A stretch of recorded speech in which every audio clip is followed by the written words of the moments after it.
പുതിയൊരു വീഡിയോയിലേക്ക് എല്ലാവർക്കും സ്വാഗതം. ഇന്ന് നമ്മൾ തയ്യാറാക്കാൻ പോകുന്നത് നല്ലൊരു സ്വീറ്റ്സ് ആണ്. അതിനായി മൈദ, വെല്ലം ചീകിയെടുത്തത്, തേങ്ങ തിരുമിയത്, തേങ്ങാപ്പാല്. ഇനി ഇത് തയ്യാറാക്കുവാനായിട്ട് ചെറിയൊരളവിൽ മാത്രമേ നമ്മളിത് തയ്യാറാക്കുന്നുള്ളൂ. തേങ്ങാപ്പാലിലേക്ക് അല്പാൽപമായി മൈദാപ്പൊടി ഇട്ട് കൊടുത്ത് നന്നായി ഒന്ന് മിക്സ് ചെയ്തെടുക്കാം.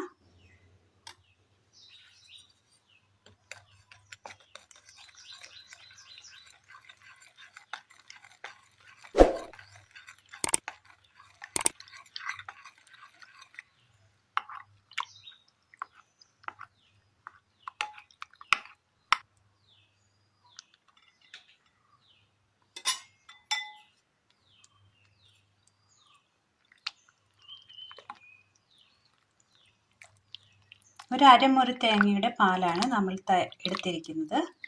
അതനുസരിച്ചുള്ള മൈദ എടുത്താൽ മതി.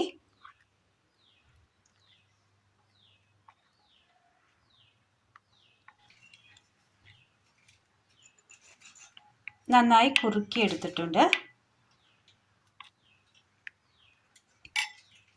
ഒരൽപ്പം ഉപ്പിട്ട് കൊടുക്കാം. ജീരകവും ഏലക്കായും പൊടിച്ചത്, രണ്ടും ഒരുമിച്ചിട്ട് പൊടിച്ചെടുത്താണ്. മധുരത്തിനാവശ്യമായ വെല്ലം ചീകിയത്, നന്നായി ഒന്ന് മിക്സ് ചെയ്തെടുക്കാം.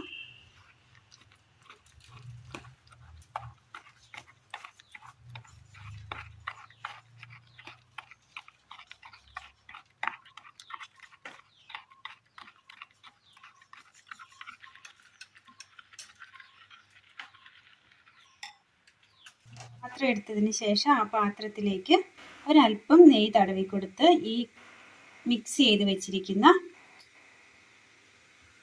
മാവ് ഈ പാത്രത്തിലേക്ക് ഒഴിച്ചു കൊടുക്കാം.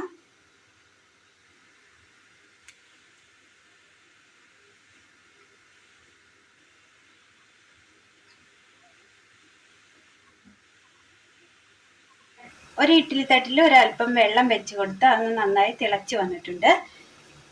ഈ മാവ് ഒഴിച്ചു വെച്ച പാത്രം ഇഡ്ഡലി തട്ടിലേക്ക് ഇറക്കി വെച്ച് കൊടുക്കാം. ഒരേപോലെ ഇറക്കി വെച്ച് കൊടുത്തിട്ടുണ്ട്. ഇത് ഒരുപാട് മാവില്ല, ഒരു അടിത്തട്ടിൽ മാത്രം അടിപ്പറ്റി ചേർന്നുള്ള മാവാണ്. അത്രയും ഒഴിച്ചു കൊടുത്താൽ മതി. വട്ടയപ്പമൊക്കെ ഉണ്ടാക്കുന്നത് കണക്ക് ഒരു അരപ്പാത്രമൊന്നും ഒഴിച്ചു കൊടുക്കേണ്ട ആവശ്യം വരുന്നില്ല.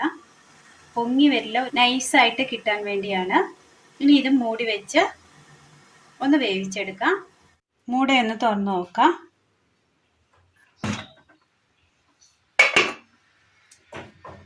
നന്നായി വെന്ത് കിട്ടിയിട്ടുണ്ട്.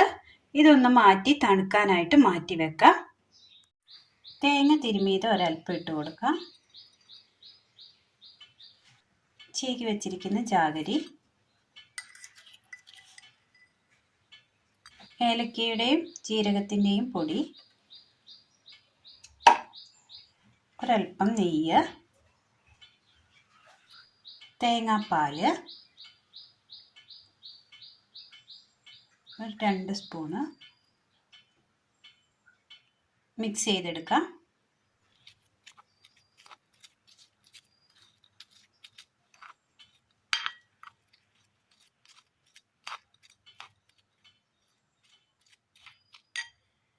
മിക്സ് ചെയ്തെടുത്തിട്ടുണ്ട്. പാൻ അടുപ്പത്ത് വെച്ച് കൊടുത്ത് ഈ കൂട്ട് ഇതിലേക്ക് ഇട്ട് കൊടുക്കാം.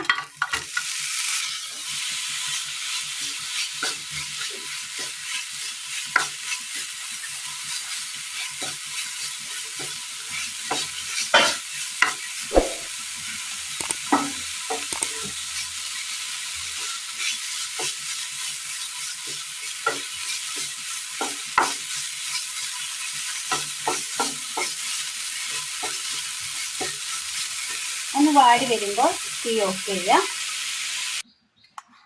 ഇതിൻ്റെ സൈഡൊക്കെ വിട്ട് കിട്ടിയിട്ടുണ്ട്. ഇതൊന്ന് മുറിച്ചെടുക്കാം.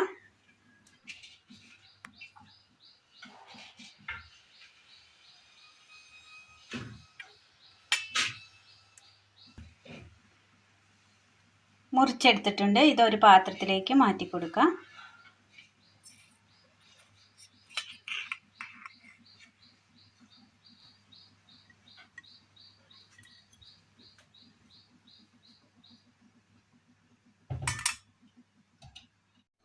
4 പീസുകൾ കട്ട് ചെയ്തത് എടുത്തു വെച്ചതിന് ശേഷം ഇതിന് മുകളിലായി നമ്മൾ മിക്സ് ചെയ്ത് വെച്ചിരിക്കുന്ന തേങ്ങയുടെ മിശ്രിതം കൂടി ഇട്ട് കൊടുക്കാം.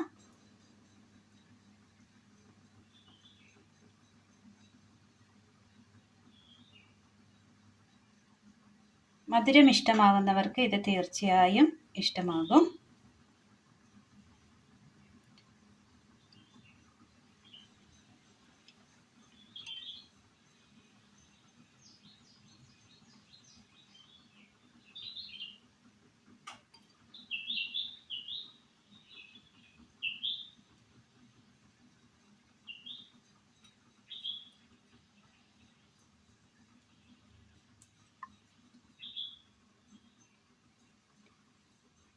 കംപ്ലീറ്റ് ഇത് ഫില്ല് ചെയ്ത് വെച്ചതിന് ശേഷം ഇതിന് മുകളിലായിട്ട് ബാലൻസ് നമ്മൾ മുറിച്ച് വെച്ചിരിക്കുന്ന ആ ലെയർ കൂടി വെച്ച് കൊടുക്കാം. ഇതിന് മുകളിലായിട്ട് അങ്ങനെ നമ്മുടെ നല്ല ടേസ്റ്റിയായ നല്ലൊരു സെറ്റ് അട ഇന്ന് തയ്യാറായിട്ടുണ്ട്. സെറ്റ് അടയാണ് ഇന്ന് നമ്മൾ തയ്യാറാക്കി എടുത്തിരിക്കുന്നത്. 4 മണി ചായക്കൊപ്പം കഴിക്കാൻ പറ്റിയ നല്ല ടേസ്റ്റിയായ നല്ലൊരു സ്വീറ്റ്സ്. എല്ലാവരും ഒന്ന് ചെയ്ത് നോക്കണം. അഭിപ്രായങ്ങൾ കമൻറ്റ് ബോക്സിൽ അറിയിക്കുവാൻ മറക്കരുത്. അപ്പോൾ ഇന്നത്തെ വീഡിയോ എല്ലാവർക്കും ഇഷ്ടമായി എന്ന് വിചാരിക്കുന്നു. ഇഷ്ടമായ ലൈക്ക് ചെയ്യാനും ഷെയർ ചെയ്യാനും സബ്സ്ക്രൈബ് ചെയ്യാനും മറക്കരുത്. Thank you.